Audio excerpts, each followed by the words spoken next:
እዚኣ መገሻ ናይ ዶክተር አብይ ተዳናጉያ በሊጥና ኢና ዳናጉና ክዳናጉየልና ደሊና መቀረት ክትረክብ ምእንቲ መንበር ገዛ ጀነራል ታደሰ ወረደ ብዕጥቃትን ሓለውትን ጽኑዕ ጸጥታ ክትትል ይግበረሉ ከም ዘሎ ተሓቢሩ ድምጽ ወያነ ሒዝዎ ዝወፀ ጸብጻብ ብሓቂ ይሕፍር መሪ ሆኖ እስከ እድሜ ልክ ካልቀጠልን ቢሉ ኖሮ ኤንሲ ቢጠፋ ነበር። ሰላም ኩራት መፍታትን በይሰና ነዝርን ካልእትን መዛረብ ዛዕባ ሕዝለፍ ቀሪበ ለኹ ኣጋይሽ ስራምኹም ሰብስክራይብ ምግባር ክትርስዕና በልኹ ተፈቲኹም ኣጋይሽ ምግባር ስቃፍ ጻባ ሓርኩም ክጸንሕ ላበ ሰናይ ምክታል ወፊርኩም በሰላም ተመለሱ موالكم نويح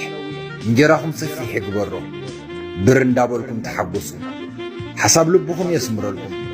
بليعكم تصقبوا عين ابايكم يدفن سسنم وشحن والتانكم حوي حبط يبهالكم عودكم كم حصا بحريكم معتب نخساركم ايتا نخبدكم اي خلاقكم عدمن طعناني هابكم መንበር ገዛ ጀነራል ታደሰ ወረደ ብዕጥቃትን ሓለውትን ጽኑዕ ጸጥታ ክትትል ይግበረሉ ከም ዘሎ ተሓቢሩ ጀነራል ታደሰ ወረደ ምስ አምባሳደር አሜሪካ ኤርቪን ማሲንጋ ተራኺቦን ምዝታይ ሎሚ ቆጸሮ ነይርዎም እዩ ይኹን እምበር ብሰንኪ ወተሃደራዊ መራሕቲ ሕወሓት ካብ ገዝኦም ንከይወጹ ብምእጋዶም ምስ አምባሳደር ክራኸቡ ከም ዘይኻሉ ተፈሊጡ እዋን ኣብ ጸብጻባት ከም ዝሕብርዎ ጀነራል ታደሰ ወረደ ምስ አምባሳደር ማሲንጋ ተራኺቦም ንምዝራብ ዝሓዝዎ ቆጸሮ ብወተሃደራዊ መራሕቲ ሕወሓት ከሰናኸል ኽኢለሎም እቶም መራሕቲ ጀነራል ታደሰ ካብ ገዛ ንከይወጹ ብምእጋድ ምስ አምባሳደር ከም ዘይራኸቡ ገይሮሞም እዮም بتوسخي منبر جزا جنرال تادس ورد بعتقات سلطنة ጸጥታ ጽኑዕ ክትትል ይግበረሉ ከም ዘሎ ዝተገልጸ ኮይኑ እቲ መፈንቅለ ካብ ዝተኻይደሉ ግዜ ጀሚሩ ጀነራል ታደሰ ምስመን ከም ዝራኸቡ ኾነ እቲ ኣብ ውሽጢ ገዛ ዝገብርዎ ምንቅስቃስ ብደቂቕ ይከታተልዎ ከም ዘሎ ተገሊጹ እዚ ኩነት ዚ ጀነራል ታደሰ ወረደ ኣብ ትሕቲ ጽኑዕ ቁም እስር ከም ዝርከቡ ዘርኢ እዩ ክብሉ ፍልፍላትና ኣረድዮም ድምጽ ወያነ ሒዝዎ ዝወፀ ጸብጻብ ብሓቂ ይሕፍር خصمعكم يخسك عم مجرشات الدمص ويهمنا أبدي سبب زخود مناعسي وجد لك حدث يلوم وجد لك حدث وتم بانداتات مقدفو تم عرسهم زفلوت بانداتات وتسقيموا وزخده بسنك من يخيدو اتن سيتنيا ادارز بحالا زلو اخا مليسكاس خمسي زبل بقى دمص ويان زبحال تلفزيون ناي حزبيه تبل تلفزيون سي ناب انتن وريدكا نصقومات وريدكا بانداتات كتبل كلخا ጉጅለ حسرت كتبل كلخا وتت مال تغادالاي زنبره وتت مال واغا زخفله بقى اب አዲስ አበባ ጽራህ ስለዝኸደ بخمي ملكع خمسي عينت زينا يسرح انا زي غورو سحتت انا خمت تارا ግለሰብ ኢለ ናይ ባዓለይ ናይ ውልቀ حساب زرامد تارا انتن انا خمو زي يسرح አዲስ አበባ መግደፍዎ ኣብ መቀለ የለው አንዴን ሴተኛ ዳሪ ወይ ከዓል ተቸገረ የለዲ መንእሰይ ብዛዕባ ኣብ ትግራይ ዘሎ ተጸገመ መንእሰይ ይችግረሎ ወይ ከዓል ስደት ለምርሕ ዘሎ መንእሰይ ብዛዕባ ሞት ተፈሪድዎ ኣብ ስዑድ ዓረብ ዘሎ መንእሰይ ብዛዕባ እኮ ዘግይኩም ይትፈልጡ ዓለም አቀፋዊ ትኩረት ለሰሓበ ዜና ኮንዮ ትማል ብቅርት ማል ተዘርግሐ ሲኤንኤን ዘርግሖ ንዚ እኮ ወኪስኩም እኮ ሰርሑ ለካ አልኩም እንትንሲ ኣብ አዲስ አበባ ዝኸደ መንእሰይ حشكر بقى لكم موقع تغدالاي زنبرت مال واغا زخفله غبو زفصمه اتا بوليتيكا كو ممثالي بوليتيكا مالت حاجت مخان فلطنا بوليتيكا از ديرت جيم ግን ከተምስል ከለኻ ትዕሽ ከለኻ ሱልካ ሙሉ ድፍነ ቢልካ ዲበቃ በዓልካ ላዋረድካ እዚ ከም ዓነት ዘይራስ ከም ተጋሩ ንተጋሩ ዘውድቅ ዘሐስንበር ዘልዕለ ይኮነ بتعمي زحزن اسكتو زينا سمعوا اسكع مጨረሻ ፖለቲካዊ halkom ክብሉ ኣብ አዲስ አበባ ዝዓረጁ ጉጅለ ክሕደት በኩናትን ወረኩናትን ንሕልና ህዝብ ትግራይ ንምርባሽ ዝገበሩ ፍሬና በአዲስ አበባ ዘምሩሕ መናእሰይ ህይወቶም ኣብ ዝኸፈ ኩነታት ወዲቁ ከም ዝርከብ ተገሊጹ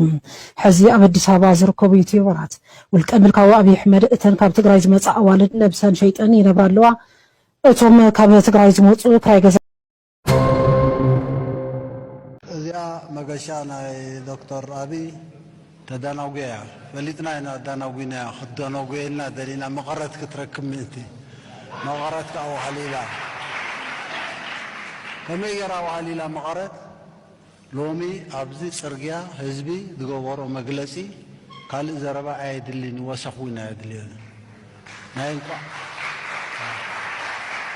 እንኳን ደሃን መጻኹም ጥራይ ኮነ እንኳን ደሃን መጻኹም ጥራይ ደይኮነ ኣብ ልቡ ትጸንሐ ናይ ብሓቂ ድልየቱ ናይ ብሓቂ ስምዒቱ ብፍኑ መገዲ ክገልጽ ዕድል ምርካቡ መሰሉ ረኺቡ መሰሉ ስለ ዝረኸበ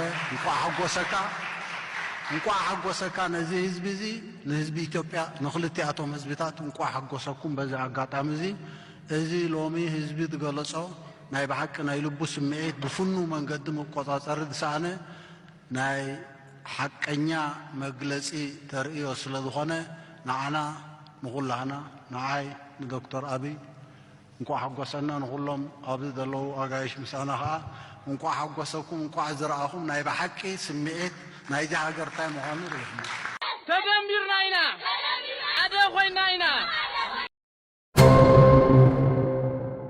አሁን ያለውን የቲፒኤልኤፍ ሊደርሺፕ ከሰሜን ኮሪያ ጋር ማወዳደርም ትንሽ ለሰሜን ኮሪያ አንፌር ነው። ቢያንስ ስርዓት ያለው መንግስት እኮ ነው። ሳይንስ ልማት ምናምን የሚያረግ አቅሙ በፈቀደው መጠን እኮ ምርምሮች ውስጥ ይገባል። ዓለም ጋር ተወዳዳሪ ላይ ያደረጉት የሚችሎች ሚሳይሎችን ይሰራል፣ ወዘተ ይሰራል። ይሄኛው ከሰፈር በተለቀመ ጥይት ገጥሜ ሰውም እያለቀ በሂውማን ዌቭ ታክቲክስ በሰው ማዕበል ዘመቻ መንግስት ቀየራለሁ ብሎ የሚያምን ከስህተቱ በተደጋጋሚ ሳይማር አሁንም ሌላ ስህተት ለመፈጸም የኔ ነው ሞኖፖሊ ብሎ የሚያምን ሊደርሺፕ ነው። ሶ ይሄ ህግ የምትለው ህግ አንደኛ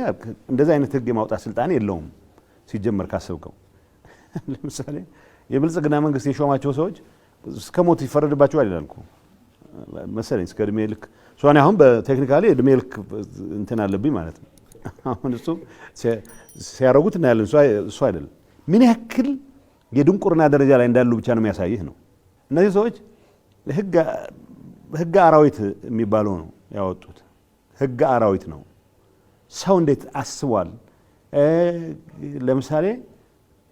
አስገድጄ ልመልምልህ ስለው ሬዚስት ካረገ 50,000 ብር አስከፍየው ቀጥቼው እንደገና አስገድጄ ስልጣን አስገባዋለሁ። ለነሱ የትል ህይወት ማለት ነው፣ የወጣት ህይወት ደንታቸው አይደለም። የቅርብ ጊዜ ምሳሌ ልንገር። የ36 እና 38 ዓመት ወጣት ስራ አስፈጻሚ አባላት ነበሯቸው። እነሱን ከፌደራል ሰዎች ጋር ከነጌታቸው ጋር ትገናኛላችሁ፣ ክህደት፣ ባንዳነት ወዘተ የሚል ስም ሰጥተው አወረዷቸው። የ74 ዓመት ሰው ሊቀመንበር እንዲሆን ፕሬዚደንት እንዲሆን ለእንትኑም እኮ ለማየቱም እኮ ያስጨንቃል በጣም። ወጣቶች ካላመጣህ በስተቀር ድርጅት እኮ ባዮሎጂካል እድሜ ያለው ወጣት በመጨመር ነው እድሜውን የምታስቀጥለው እንጂ ማንዴላ ወይ ኦሊቨር ታምቦ የኤንሲ መሪ ሆነው እስከ እድሜ ልክ ካልቀጠልን ቢሉ ኖሮ ኤንሲ ቢጠፋ ነበር። ኣብ ኣዲስ ኣበባ ብዝነበሩ ተወለድቲ ትግራይ ተዳልዩ ንመጻ ቀዳም ሓምለ 11/2018 ዓ.ም ክግበር ተሓሲቡ ዘሎ ሰላማዊ ሰልፊ ብምቅዋም ቢሮ ጉዳያት ኮሙኒኬሽን ክልል ትግራይ ተሪር ወግዓዊ መጠንቀቕታ ኣውፅኡ።